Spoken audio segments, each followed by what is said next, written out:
Have you ever looked at a product and wondered how it got from a factory halfway across the world right into your hands?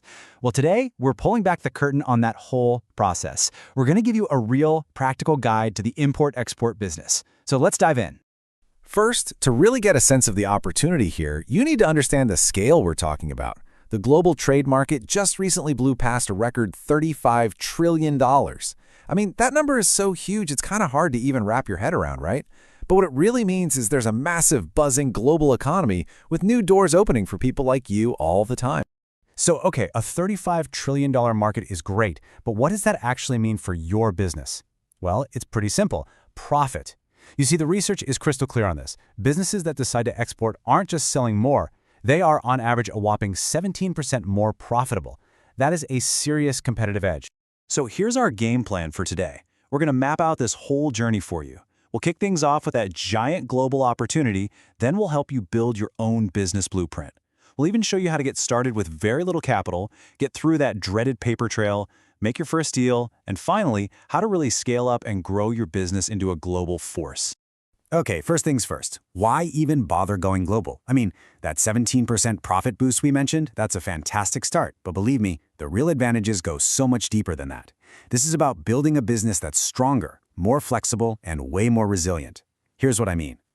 You know, exporting isn't just about finding new customers. It's a fundamental strategy for building a more robust company. Think about it for a second. You're spreading out your risk. If the economy slows down at home, a booming market overseas can totally carry you through.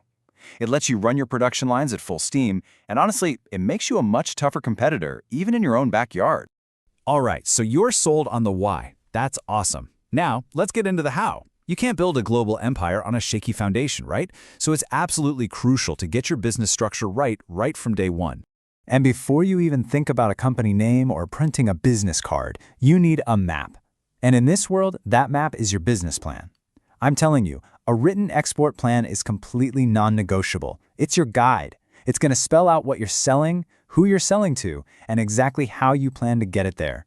This isn't just busy work. This is literally your roadmap to success. Once that plan is solid, it's time to make things official. Now, I know this list might look a little intimidating, but trust me, it's just a simple sequence of steps. First, pick your business structure. Then, get your business's tax ID. Next up, open a bank account that can handle foreign currencies. After that, you'll get your Importer-Exporter Code, your IEC, which is basically your license to trade internationally. And finally, you register for GST. Just tick these boxes one by one, and boom, your legal foundation is solid. Now let's talk about the one question that's probably on everyone's mind, the money. There's this huge myth out there that you need a mountain of cash to get into the import-export game. So let's just bust that myth right now and talk about the smart way to get in. So, can you do it? Can you really get this thing off the ground with a low budget? The answer is a huge, emphatic yes, you absolutely can. But, and this is a big but, it takes the right strategy. This isn't about starting big. It's all about starting smart. And here it is, the smart entry point. You start out as an agent or a broker. See, instead of you buying and holding a ton of inventory yourself, you simply connect the buyers with the sellers and you take a commission. This strategy just slashes your financial risk. You're not selling products, really. You're selling your network and your know-how. It is the perfect way to learn the ropes of the business before you ever take on the bigger risk of handling the goods yourself.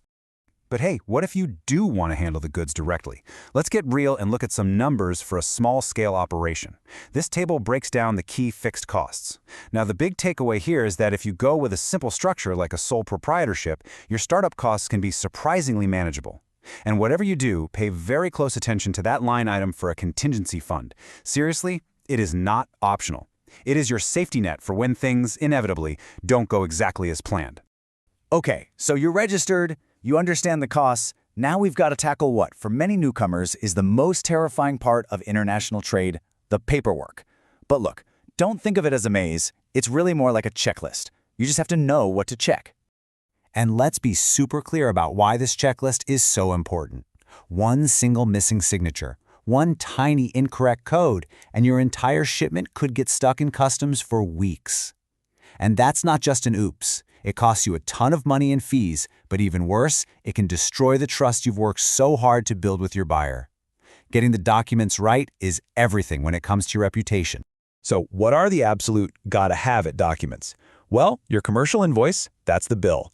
The bill of lading is your contract with the shipping company. The packing list tells customs exactly what's in every single box. And that certificate of origin, that's a big one. It proves where your stuff was made, which directly affects the taxes and tariffs your buyer has to pay. Master this short list, and you've basically cracked the code on trade documentation. Okay, the boring admin work is done. Let's get to the fun part, finding customers, closing that deal, and, most importantly, getting paid for all your hard work. This is where your business really comes alive. So how do you actually land that first precious order? You hit the pavement, digitally speaking, on B2B platforms, or you go to trade shows. Once you find someone who's interested, you send them a pro forma invoice. Think of it as a formal price quote. You negotiate, you sign a contract. Then, before a single thing leaves your possession, you get insurance, that is critical, and you find a great freight forwarder who will be your partner in handling the crazy logistics of moving goods around the planet. Now, remember that key financial document we mentioned? The letter of credit, or LC. What is this thing? Just think of it as a financial safety net. Basically, the buyer's bank guarantees that you, the exporter, will get paid as long as you provide all the correct shipping documents. It takes so much of the what if they don't pay me risk off the table, making it one of the safest ways to do business, especially when you're just starting out. You did it. You made your first sale, you got through the paperwork, and the money is in your account.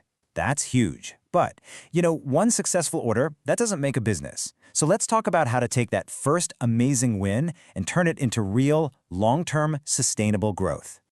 The absolute key to growth is shifting your mindset from one-off transactions to building lasting relationships. Keep in touch with your clients, find a niche, and become the go-to expert. Your reputation for being reliable is your single greatest asset. Protect it at all costs. And finally, you got to stay curious. Trade rules are always changing, and there are often government programs out there designed to help you. Use every advantage you can get. So we started with this mind-blowing number, $35 trillion. We've broken down the steps, the costs, and the strategies for you to go out there and claim your piece of that massive global pie. The path forward is a lot clearer now, isn't it? So really, there's only one question left. What's your first move?